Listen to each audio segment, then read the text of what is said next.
Mga trahedya sa gitna ng pagsusugit ng panahon, isang lola ang patay matapos magpanik ang mga residente sa Quezon dahil sa maling impormasyon na may parating na tsunami. Sa Rodriguez Rizal naman, patay ang dalawang batang magkapatid sa pagguho ng lupa dahil sa mga pag-uulan.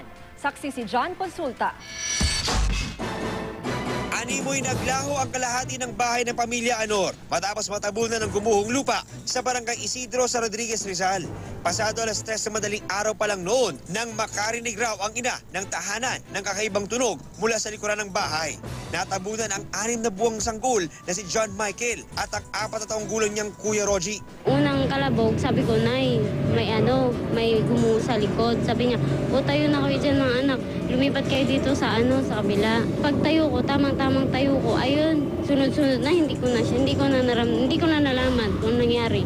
Nasasabi ko, may dumagan sa likod ko. Nang sumaklolo ang mga opisyal ng barangay, inabutan pa nilang humihinga ang mga bata. Pero idiniklara silang dead on arrival sa ospital.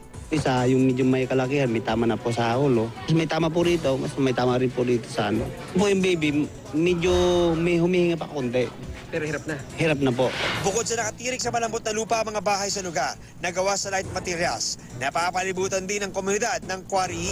Sa mapang ito na nilatag ng GMA News Research, makikitang wala pang assessment ang Mines and Geosciences Bureau sa barangay San Isidro. Pero landslide prone ang mga kalapit itong lugar. Pagkumpirma pa ng ahensya, mapanganib talaga ang bulubunduking bahagi ng barangay. Kaya pinalikas ang di bababa sa 10 pamilya road. Yung mga nakatira po ron, nalagay sa relocation area po dito sa bayan ng Montalban. Meron lang po mga ibang natira o meron ibang bagong nagbahay. Winarningan po namin na delikado po doon sa kanilang pagtitiran. Sa Candelaria, Quezon naman, nauwi sa totoong trahedya ang pagkalat ng maling impormasyon na tatama ang isang tsunami. Nagmamadali kasing nagsilikas ang may 5,000 residente patungong munisipyo kagabi. Kaya may mga nasugatan sa takbuhan. Ang narinig po namin talaga, parang tubig na naparating. Po kami po ay nagtakbuhan na din. Natakot po at buwan po ng aking mga anak. Isang lola ang inatake sa puso at namatay.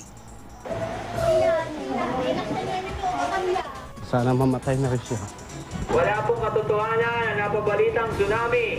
Ito po ay katangitik lamang. Bago po tayong maniwala dun sa mga report na gano'n, isipin po muna natin kung posibleng mangyari yung ganung bagay, lalong-lalo na po ang unang report po ay tsunami. Ang Candelaria po ay walang karagatan.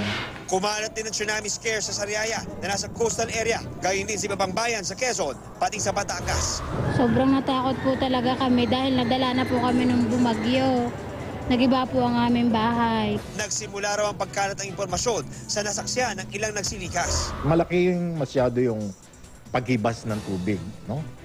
So ang ibig sabihin, yung average na low tide, mas malaki yung low tide. And then later on, sapagkat mayroong gale warning, si T.S. Henry, most probably malaki yung alon na bumalik. So yun siguro ang naging ng mga tao na may tsunami. Ang paglikas ng mga nauna, ginaya na ng iba hanggang kumalat sa ibang barangay.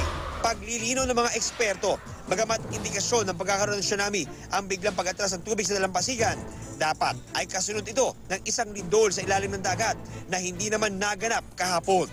Ang paggalaw kasi ng lupa ang magtutulak sa tubig dagat, dahilan para dali-dali itong rumagasa papunta sa lupa.